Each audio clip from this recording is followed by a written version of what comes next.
자, 오늘 함께 은혜 나누실 말씀은 사무엘상 18장 10절에서 14절 말씀이 되겠습니다. 제가 봉독하겠습니다. 그 이튿날 하나님께서 부르시는 악령이 사울에게 힘있게 내림에 그가 집안에서 정신없이 떠들어대므로 다윗이 평일과 같이 손으로 수금을 타는데 그때에 사울의 손에 창이 있는지라 그가 스스로 이르기를 내가 다윗을 벽에 박으리라 하고 사울이 그 창을 던졌으나 다윗이 그의 앞에서 2번 피하였더라. 여호와께서 사울을 떠나 다윗과 함께 계심으로 사울이 그를 두려워한지라. 그러므로 사울이 그를 자기 곁에서 떠나게 하고 그를 천부장으로 삼음에 그가 백성 앞에 출입하며 다윗이 그의 모든 일을 지혜롭게 행하니라. 여호와께서 그와 함께 계시니라. 아멘. 사울 왕은 나약한 인간의 모습을 보여줍니다. 잘난 것 없는데 잘나려고 하고 능력이 없으니까 권력으로 힘으로 밀어붙이고 실력이 안 되니까 꼼수라도 써서 자기가 원하는 것을 이루려고 하는 모습이 사울 왕이 보여주는 인간의 나약함입니다. 사울 왕은 그가 쓴 왕관의 무게를 알지 못했습니다. 만약 알았다면 그 왕관을 쓰지 않았을 겁니다. 그저 좋게만 보이는 왕관, 보이기에는 좋은데 그 왕관에 무게가 있다라는 것, 그 사실을 알았어야 했습니다. 저는 오늘 본문 말씀을 가지고 사울 왕관의 무게라는 제목으로 사울 왕이 보지 못하고 느껴야만 했던 그 왕관의 무게를 찾아보고 우리에게도 있을 법한 인생의 무게를 우리가 어떻게 다루고 대처해야 하는지 생각해 보는 시간을 갖고자 합니다. 첫 번째로는 일의 무게입니다. 사울이 왕관을 쓰는 동시에 그가 짊어지고 책임져야 하는 나라의 일들이 있습니다. 이걸 생각을 못한 거예요. 개인의 일도 아니고 집안 일도 아닙니다. 한 나라의 일입니다. 그러면 나라의 일만 잘하면 됩니까? 아닙니다. 집안 일도 개인 일도 다 잘해야 됩니다. 지금 우리나라 대통령도 나라 일에 집안 일까지 다 신경 써야 되는 것 아니겠습니까? 사울 왕이 감당해야 했던 나라의 일들, 그가 잘하면서 왕이 되면 이런 일들을 할 건데 이런 것을 좀 배워가면 좋겠다라고 하는데 그런 거를 배우지를 못했습니다. 사실 배우고 갔어도 이게 쉬운 게 아니거든요. 이번에 저희 교회 자녀가 육군사관학교를 졸업하고 임관을 해서 강원도 인제에 갔습니다. 가서 2주 동안 훈련을 하는데 죽는 줄 알았대요. 4년 동안 육군사관학교를 다녔음에도 불구하고 첫 훈련인데 죽는 줄 알아가지고서 나 더 이상 못하겠다. 첫 훈련에서 나 이거 못하겠다 하고서 집에 전화를 했어요. 엄마, 아빠, 나 그만둘래. 육군사관학교 졸업한 육사생인데 첫 훈련에서 2주 훈련 밖에 훈련 가서 너무 힘들었대요. 원래 10년간 복무해야 되거든요. 첫 번째 일에서 그렇게. 그런데 감사하게도 바로 사단장 표창을 받았습니다. 생각지도 못한. 그래서 다시 발목이 잡히게 됐습니다. 자, 뭐 육사생도 이러는데 사울은 그냥 아무것도 안 하다가 왕이 된 사람이거든요. 근데 그의 일이 너무나도 중하고 크다라는 거죠. 그 중에서 대표적인 일이 전쟁일 겁니다. 잘못하면 죽습니다. 그렇기 때문에 실패하면 안 됩니다. 사울 왕이 가진 업무에 대한 스트레스가 어느 정도였을까? 우리가 그냥 사울 왕을 그냥 못난 왕 정도로만, 실패한 왕으로만 치부하기에는 그 또한 힘들었겠다 라고 하는 것을 생각해 볼 만하지 않을까. 문제는 그가 힘든 시간을 보내며 어려운 일들을 하는 것 때문에 잘못된 선택을 하고 잘못된 일을 하고 올바르게 살지 않은 것이 괜찮다라고 볼 수는 없는 것이다라는 겁니다. 가끔 질이 안 좋은 범죄가 일어나고 그 사람이 재판에 넘겨져서 판결이 나올 때 불우한 가정 환경이나 힘들게 성장한 것이 참작이 되어서 형량을 감형시켜주는 경우가 우리나라에 모르겠습니다. 다른 나라, 미국은 없습니다. 우리나라는 있어요. 그리고 가끔 또 국민의 정서를 생각해서 사형을 언도한다라는 경우도 있어요. 이거는 솔직히 올바른 법 적용이 아니라고 보거든요. 지난 1월 한파주의보가 내린 날 강원도 고성의 한 호숫가에 낳은 지 3일 된 갓난아기를 비닐봉지에 싸서 버렸습니다. 엄마가. 다행히 이 아이는 지나가던 사람에 의해서 발견이 돼가지고 저체온증이었는데 조금만 지났으면 죽었어요. 발견이 돼서 다행히 살았습니다. 아기 엄마는 현 남자친구와 같이 강원도에 가서 아기를 낳고 3일 뒤에 버린 겁니다. 근데 이 아기는 전 남친의 아이였습니다. 자, 여러분들 그러면은 형량, 만약에 여러분 잡혔어요. 재판에 넘겨졌어요. 그러면 여러분들 형량을 몇 년 정도? 아까 일부 예배 때는 20년 나왔습니다. 예? 검사는 아이 엄마에게 영아살인이 아닌 일반 살인 미수 혐의를 적용해서 애가 살았기에 살인 미수지 안 그러면 살인이거든요. 살인 혐의를 정의해서 징역 5년을 구형을 했습니다. 그런데 재판부는 이것저것 다 참작해서 징역 3년에 집행유예 5년을 선고했습니다. 이 말은 형을 안 사는 겁니다. 감옥에 안 가는 겁니다.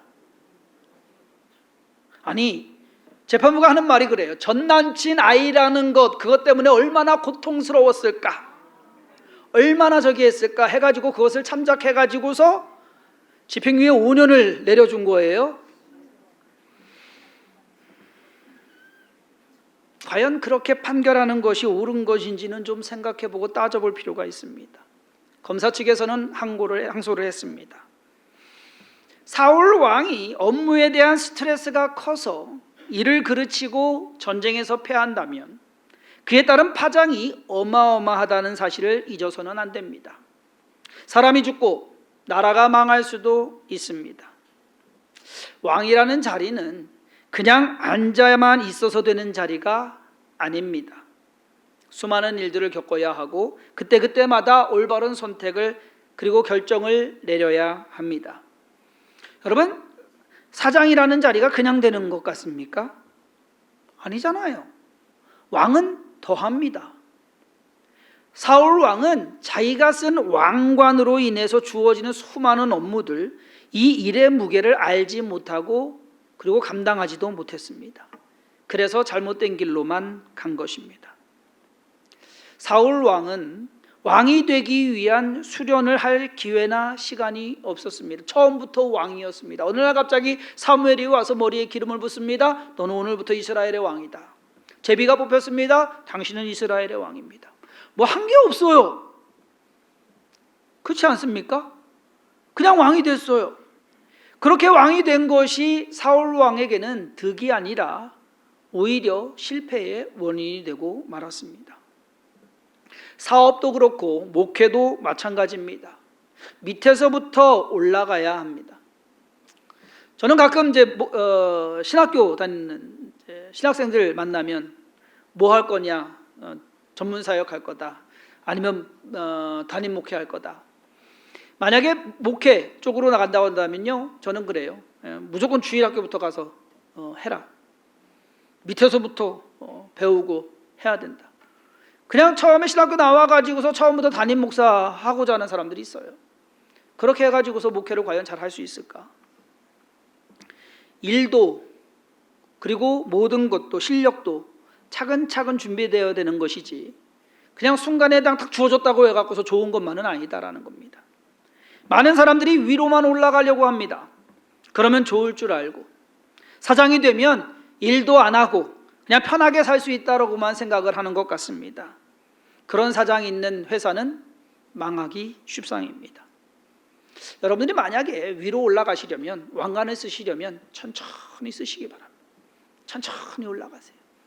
그것이 잘하는 거예요. 왜? 그 무게를 지탱할 만큼 그만한 힘이 되고 능력이 돼야 되기 때문에. 다윗은 그렇게 올라갔어요. 자, 두 번째로, 사울 왕이 왕관을 씀으로써 갖게 되는 또 다른 무게는 자리의 무게입니다. 아니, 자리가 무슨 무게가 있습니까? 그냥 앉으면 되는 거 아닙니까? 아닙니다. 왕의 자리는 앉는 것도, 앉아 있는 것도, 그리고 내려오는 것도 쉽지 않습니다. 어떻게 보면 사울은 왕의 자리에 아주 쉽게 앉은 사람입니다. 하나님께서 지명하셔가지고 사무엘 선지자가 세웠기 때문에 사울이 노력하거나 애쓴 것이 없습니다. 그런데 그렇게 쉽게 쓴 왕관을 유지하는 것이 사울 왕에게는 더 힘든 일이었던 것 같습니다. 왜? 자기가 쉽게 왕이 된 것처럼 자기의 왕위가 쉽게 빼앗길 수도 있다라고 생각을 한 것 같아요. 그렇지 않습니까? 너무 자기가 쉽게 왕이 됐어요. 그러면 이 왕위가 가볍게 여겨질 거 아니에요. 다른 사람이 누군가가 자기 왕위를 빼앗을 수도 있다라는 것이, 그 집착을 자극한 사람이 누구냐? 다윗입니다. 오늘 본문의 배경이 바로 왕의 자리에 집착하는 사울 왕의 모습을 보여주고 있습니다. 다윗이 골리앗을 죽였어요. 자기도 못했는데. 이스라엘 나라 모든 백성들이 다윗을 압니다. 그 인지도가 점점 높아집니다. 사람들이 다윗 합니다. 사무엘 선지자가 다윗에게 기름을 부었다라는 사실을 사울 왕이 알았는지 몰랐는지 그건 모르겠어요. 안 나와요. 다윗이 아직 어리지만 사울이 다윗에게 밀린다라는 것을 아마 느꼈을 거예요. 그렇지 않습니까? 자기가 밀린다라는 것, 실력에서나 모든 면에서. 그러면서 신경이 쓰이게 되죠. 내가 이 자리를 지켜야 되는데 저놈이 내 자리를 위협하는 것 같아요. 이것이 왕관을 지키기 위한 반응이었던 겁니다.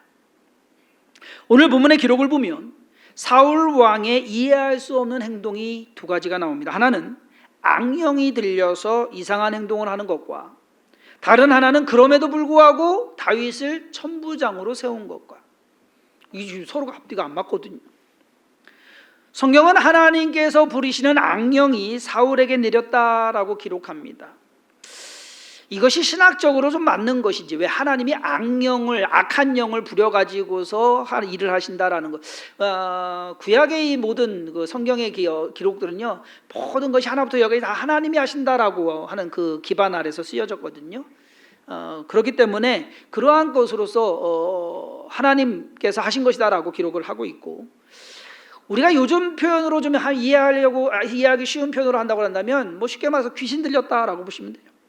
귀신 들렸다, 또는 정신 이상이라고 봐도 무관할 것 같습니다. 이유야 어떻든 사울 왕의 심리 상태나 영적인 상태가 결코 좋지 않았다라는 것을 보여주고 있습니다. 사울 왕은 자기에게 어떠한 기회가 주어졌을 때 옳고 그름을 생각하지 않고 저놈만 죽이면 된다라 다윗을 죽이려고 창을 던집니다.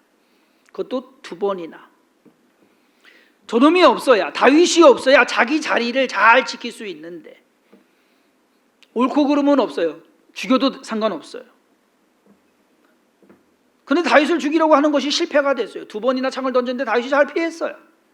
그래서 이제는 다윗을 천부장으로 세웁니다. 우와. 겉으로 보기에는 참 그럴듯한 행동입니다. 모르는 사람이 보면, 야, 사울 왕이 그래도 다윗을 사랑해서 사위잖아, 그러니까 사위 챙겨가지고 천부장 높은 자리에 올려줬다라고 생각을 하겠지만, 사울의 본심은 뭔지 아세요? 천부장으로서 전쟁에 나가가지고 죽기를 바라는 마음에 천부장으로 세운 겁니다. 사람이 참 악합니다. 사실 다윗도 자기 장군 우리야를 죽게 하기 위해서 사울이 쓴 방법을 똑같이 씁니다. 사울 왕은 실패한 것이고 다윗은 성공한 것입니다. 그렇다고 해서 사울은 잘못된 것이고 다윗은 옳은 겁니까? 아닙니다. 둘 다 악했던 겁니다. 자기의 왕위를 지키기 위해서 살인도 불사한 겁니다. 어느 나라 왕이든 왕위를 지키기 위해서 무고한 백성들을 죽이거나 심지어 부모, 자식, 모든 가족들까지도 죽이는 경우 우리가 역사 속에서 많이 들어본 이야기들입니다. 사울 왕이 다른 것은 다윗이 그를 위협하지 않았음에도 불구하고 그 위협을 혼자 스스로 느꼈다라는 거예요. 오늘 말씀에 나오는 것처럼 다윗은 모든 일을 지혜롭게 처리한 반면에 사울 왕은 모든 일을 어리석게 행했습니다. 사울 왕의 그 자리, 이 자리는 아들 요나단에게까지 영향을 미칩니다. 요나단과 다윗은요 친구가 됐어요. 그런데 아버지 사울 왕은요 요나단이 못마땅한 거예요. 너 지금 제정신이야. 이 자리가 네 자리인데 네 자리가 될 건데 그걸 가지고서 지금 다윗하고 친하게 지낼 때냐? 저놈이 빼앗을 건데. 사울은 자리만을 생각을 하고 있었습니다. 자기가 느끼지 못하는 왕관을 쓴 그 왕좌의 무게가 사울을 짓누르고 있었습니다. 그냥 그 자리에서 내려오면 되는데, 만약에 다윗이 더 훌륭하다 그러면 주면 되는데 그렇게 하지 못합니다. 왜? 욕심 때문에. 세 번째로 사울 왕이 쓴 왕관의 무게는 그가 가진 욕심의 무게였다라고 볼 수 있습니다. 왕이 왕관을 쓰는 것 당연한 일입니다. 하지만 이 왕관은 사울이 왕이다라는 것만 나타내면 되는 거예요. 그 나라의 지도자라는 것, 그거 외에 다른 것을 상징하거나 다른 것을 나타내서는 안 된다라는. 무슨 말이냐? 사울은 그의 왕관으로 지극히 개인적인 일을 공적인 일로 만들고 말았습니다. 다윗을 죽이려고 3,000명이나 되는 군사를 데리고서 광야를 갑니다. 개인적인 일 아니에요. 다윗이 나라의 나쁜 놈이다 라고 했는데 결국 나라의 나쁜 놈이 아니라 자기한테 나쁜 놈이잖아요.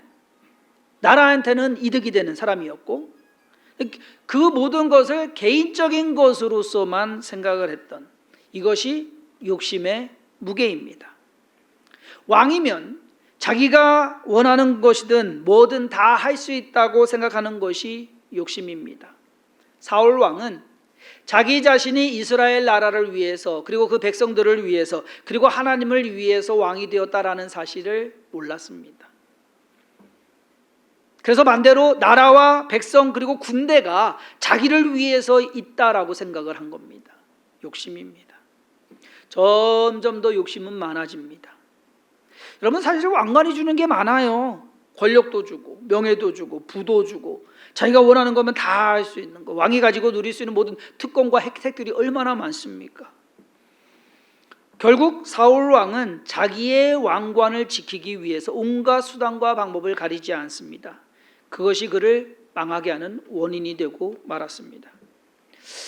우리는 종종 장관 후보에 지명된 사람이 청문회에 나와가지고 자기뿐만 아니라 가족들까지 다 펼쳐가지고서 창피함을 당하는, 그럼에도 불구하고 그냥 장관 되고자 하는, 기사에 오르내리고 한번 지나간 것 같은데 또 나중에 또 나오고, 굳이 저렇게까지 해서 장관이 되어야 되는가? 욕을 먹는 것보다 가진 욕심이 더 많은 건 아닐까? 라는 생각도 해봅니다. 사울 왕뿐만 아니라 많은 사람들이 자기가 가진 것, 자기가 이룬 것, 자기가 누릴 수 있는 것을 내려놓지 못하기 때문에 자기 스스로 힘들어지는 경우가 있더라. 여러분 생각해 보세요. 사울 왕을 힘들게 한 사람이 누구예요? 다윗입니까? 아니요. 자기 자신이에요. 자기 자신이 자기 자신을 힘들게 하고 있는 거예요. 그러면서도 몰라요. 왜 그러는지. 한때 많은 사람들이 영끌해서 집을 샀습니다. 그때는 이자율이 낮았는데 지금 이자율이 올라가 버리니까는 그 이자 갚느라 힘든 삶을 사는 사람들이 엄청 많습니다. 집을 산 거 왜 샀어요? 잘 살기 위해서, 행복하기 위해서. 그런데 그 집이 자기를 힘들게 하고 불행하게 하는 그러한 사울의 왕관이 된 것입니다. 오은영 박사의 금쪽 같은 내 새끼 프로그램에 나온 이야기입니다. 어느 아빠가 집을 사는 것이 인생의 목표였습니다. 집 하나 장만하는 거, 내 인생에서 집 하나. 그렇게 힘들고 어렵게 살았어요. 그래서 집에 대한 로망이 너무 컸어요.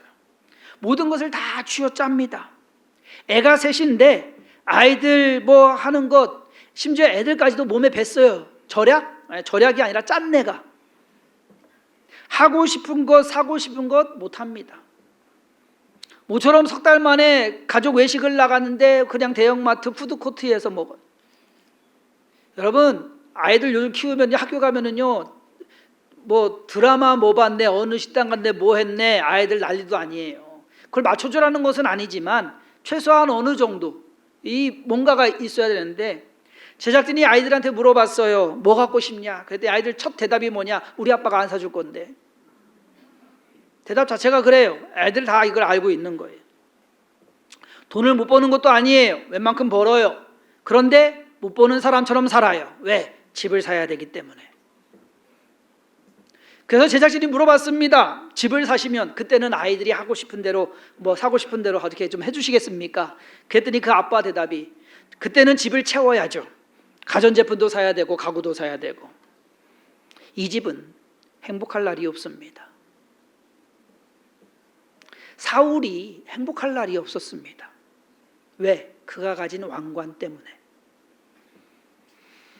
다윗은 그의 아들 압살롬이 쳐들어올 때, 반역을 해서 성으로 쳐들어올 때 그의 왕관을 내려놓았습니다.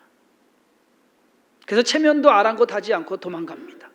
아유, 창피하게 왕이 저 뭐 하는 거냐고. 아니요. 그 왕관이 중요하지 않았기 때문에 그 왕관을 과감히 버렸습니다. 다윗이 그의 왕관을 지키려고 했으면 압살롬과 붙어봤겠죠. 싸워볼만 했습니다. 그런데 안 합니다. 우리에게는 저마다의 왕관이 있습니다. 그 왕관이 있음으로써 어떠한 자격을 갖기도 하고 힘을 얻기도 하고 혜택을 누리기도 합니다. 하지만 그 왕관이 나를 힘들게 하고 더 나아가 나를 해하고 죽일 수도 있다고 한다면 과감히 던져버릴 수 있는 용기도 있어야 합니다.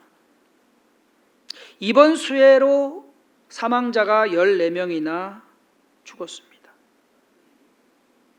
근데 수해로요, 청주만 그렇게 된 것이지 전국적으로 보면은 엄청 많잖아요. 자, 산사태가 날 때 아무리 좋은 집이라고 해도요, 나와야 돼요. 버리고 나와야 돼요. 그렇지 않습니까? 물이 자동차 바퀴까지 차오르면 아무리 비싼 차라고 해도 버리고 나와야 돼요. 있으면 안 돼요. 어제 기사에 40대 아빠가 아이 튜브 찾느라고 바다에 들어가서 죽었습니다. 튜브 하나 때문에.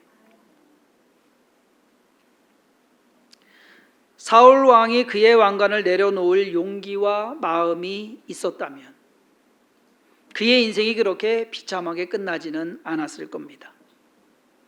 그가 왕관에 집착하지 않았다면 올바르고 겸손한 마음으로 나라를 다스렸을지도 모릅니다. 그냥 내가 왕에서 물러나고 내 아들이 왕위를 이어받지 못한다 하더라도, 다윗이 왕이 된다 하더라도 그것에 속상해하거나 안타까워하거나 분을 내지 않았다면 사울은 오히려 훌륭한 왕이 될 수도 있었을 겁니다. 성도님들이 애지중지하는 왕관이 무엇입니까? 재물입니까? 명예입니까? 아니면 여러분 자신입니까? 도대체 뭐가 사울의 왕관처럼 내 인생을 힘들게 하고 두렵게 하고 못 살게 하고 있는 것이 있습니까? 보기는 좋은데, 그래서 갖고는 싶은데 나를 힘들고 어렵게 하는 것이 있다고 한다면 버려야죠. 이번 서울 서희초등학교 젊은 여교사가 스스로 목숨을 끊었습니다. 심한 스트레스가 주 원인. 그래서 지금 교사들이 검은 옷을 입고 오늘도 3만 명이 서울에서 시위를 합니다. 뭔가 잘못된 것은 바뀌어야 되죠. 하지만 저는 목사로서 그리고 신학적이고 신앙적인 그리고 예방적인 차원에서 이것만큼은 말씀드리고 싶습니다. 젊은 교사의 죽음이 안타까운 일이고 다시는 그러한 일이 있어서는 안 될 것입니다. 하지만 그렇다고 해서 그 교사의 죽음이 옳거나 정당화될 수는 없다는 사실을 말씀드리고 싶습니다. 교사를 하는 것이 스스로 목숨을 끊을 만큼 힘들고 어려운 일이었다면 교사를 그만둘 생각은 왜 하지 않았을까? 왜 그것을 내려놓으면 되지? 왜 그 생각은 했겠죠. 했어요. 그럼 그렇게 하면 됐어요. 그런데 만약 여러분 한번 생각을 해보세요. 제가 목회가 너무 힘들어서 내가 스스로 목숨을 끊었다고 한다면 성도님들이 저를 애도하시겠습니까? 너무 극단적으로 말씀드려서 죄송합니다만 절대 그와 같은 선택을 하지 않기를 바라고 바라는 마음에서 드리는 말씀입니다. 절대. 이 세상에서 어떠한 것도 스스로 목숨을 끊을 만큼 중요한 것은 없습니다. 내가 갖고 싶어하고 내가 지키고 싶어하는 것이 있다면 그것이 성도님들의 왕관일 것입니다. 잘 지키고 유지하시기 바랍니다. 할 수 있으면. 왕관이 제대로 빛나게, 그리고 왕관으로서의 그 기능을 충실히 이행하도록 우리는 해나가야 됩니다. 하지만 그 왕관이 나를 누르고 나를 힘들게 하며 그 왕관의 빛이 바랬다면 용기 내서 과감히 던져버릴 수 있는 그러한 결정, 그러한 선택도 우리에게 있어야 되지 않을까. 과연 뭐가 중요한 것인지를 우리가 알아야 된다는 것입니다. 그러므로 저와 여러분들의 삶 속에서 더 중요한 것을 생각하고 더 가치 있는 것을 따라가며, 그리고 하나님이 원하시는 삶이 어떠한 삶인가라는 것을 돌아보고 내가 애지중지하는 절대 이것만큼은 못 버려라고 하는 것은 뭘까? 오히려 그것이 나에게 스트레스를 주고 또 힘든 삶을 주고 그거 지키자고 하는 것이 과연 옳은 것인가 라고 하는 것에 한번 사울의 왕관을 통해서 생각해 보시고 또 판단해 보시는 성도님들 되기를 바라서 오늘 이 말씀드렸습니다. 기도하겠습니다. 하나님, 우리의 삶 가운데 우리에게도 왕관은 있습니다. 그것이 찬란하게 빛날 수 있고 그것으로 인해서 많은 일들도 할 수 있고 많은 것을 누릴 수도 있습니다. 하지만 그것이 우리를 짓누르고 억누르고 심지어 목숨까지도 우리가 결정해야 되는 상황이라고 한다면 과감히 던져버릴 수 있는 용기 또한 있게 하여 주옵소서. 무엇이 선한 것이고 무엇이 옳은 것인지, 무엇이 합당한 것인지 늘 우리 자신을 돌아보면서 하나님의 선한 뜻을 품고 살아가는 믿음의 자녀들이 되게 하여 주옵소서. 오늘도 주 앞에 나와 예배하며 하나님의 뜻을 구합니다. 7월 한 달도 주님과 동행하게 하시고 이제 8월도 하나님의 은혜를 구하며 나아가오니 주께서 함께 하시는 은혜가 더더 풍성히 넘쳐나게 하여 주옵소서. 그리고 주께서 함께 하시고 인도하심에 감사드리고 예수님의 이름으로 간절히 기도했사옵나이다. 아멘.